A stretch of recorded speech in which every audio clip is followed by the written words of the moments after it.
Together we can truly make America. On November 6, 2024, Donald Trump was announced the winner of the U.S. presidential election in a landslide victory over Kamala Harris. While this speaks volumes about America's attitude towards issues like abortion, healthcare, and immigration, climate change was left relatively out of the conversation. But as we know from Trump's first term in office, he has made it clear that he does not fully understand or consider the warnings proposed by climate scientists across the globe. So what does this mean for the next 4 years of domestic and international decarbonization? What does Trump's victory mean for climate change? While we can only speculate at this moment, Trump's previous term in the White House gives us some pretty solid evidence of his opinions towards climate change. In his first year in office, Trump decided to pull America out of the Paris Climate Agreement that aimed to keep global temperature increase well below 2 degrees Celsius. Is simply the latest example of Washington entering into an agreement that disadvantages the United States. While America re-entered the agreement under President Biden, it's fair to assume Trump will withdraw again upon taking office. But this is not the only Biden-era policy that could be on the chopping block in 2025. The Inflation Reduction Act, the largest bill the US has ever passed to address climate change, is also at risk of being dismantled by the Trump administration. Currently, the IRA set the US on track to reduce CO2 emissions by 40% by 2030. In September of this year, Trump promised to terminate the act upon re-election, rescinding all unspent money and calling it a Green New Scam. This comes about despite bipartisan support for the bill and profound economic benefits in energy security and renewable infrastructure.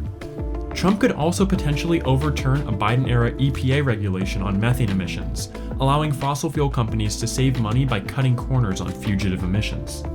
Additionally, under the Biden administration, there was an indefinite pause on new liquefied natural gas projects. It's safe to say that Trump could also end this in a heartbeat for the sake of increased profits in the natural gas industry. Methane is an incredibly potent greenhouse gas, with 84 times more warming potential than CO2 on a 20-year scale. If we are to keep warming below 2 degrees Celsius, it will require stringent regulations on methane emissions and extraction, both of which are jeopardized by a Trump presidency. It's very likely that he will follow through on his campaign promise, sticking with his denialist mantra of drill, baby, drill. Drill, baby, drill. Sadly, we can't talk about the impact of Trump's next term without mentioning the attack on environmental science and policy outlined in Project 2025. This roadmap for a more conservative America was drafted by the Heritage Foundation, a right-wing think tank loaded with people who worked in or alongside Trump's previous administration. While Trump claimed not to have any ties to the plan, it is likely that some policies outlined in Project 2025 will see themselves play out under his term.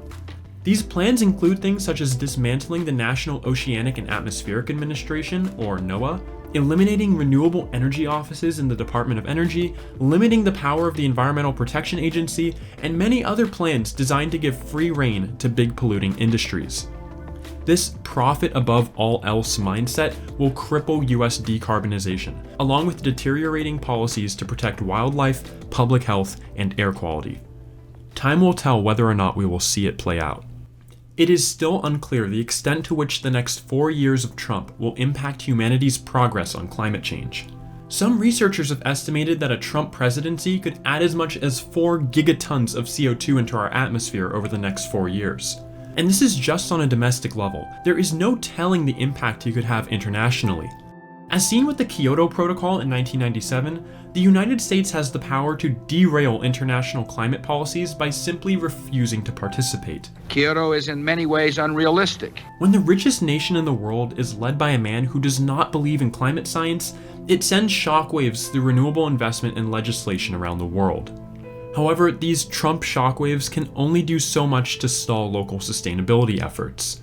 After Trump pulled out of the Paris Climate Agreement, it sparked the foundation of a group called America is All In. This was a separate collection of governments, businesses, tribal nations, schools, and investors, aimed at keeping America on track to decarbonize despite Trump's presidency. In response to Trump's re-election, co-chair of America is All In, Gina McCarthy, stated that no matter what Trump may say, the shift to clean energy is unstoppable, and our country is not turning back. While the return of Trump is undoubtedly going to stall progress on climate change and reaching carbon neutrality, it is more of an obstacle than it is the nail in the coffin of sustainability. We must now do more than ever to ensure that the influence of Donald J. Trump does not push humanity past 2 degrees of global warming. Things may be momentarily more difficult, but this too shall pass. Let us look critically and closely at these next 4 years, and if nothing else, understand the consequences of allowing climate deniers into government and learn from our mistakes. The path forward will be long and uncertain, but the only way to reach carbon neutrality is to keep fighting for it. Thanks for sticking around to the end. As always, the sources are linked in the description. If you enjoyed this video, make sure to like, comment, and subscribe to support Planet Zero. I'll see you next time.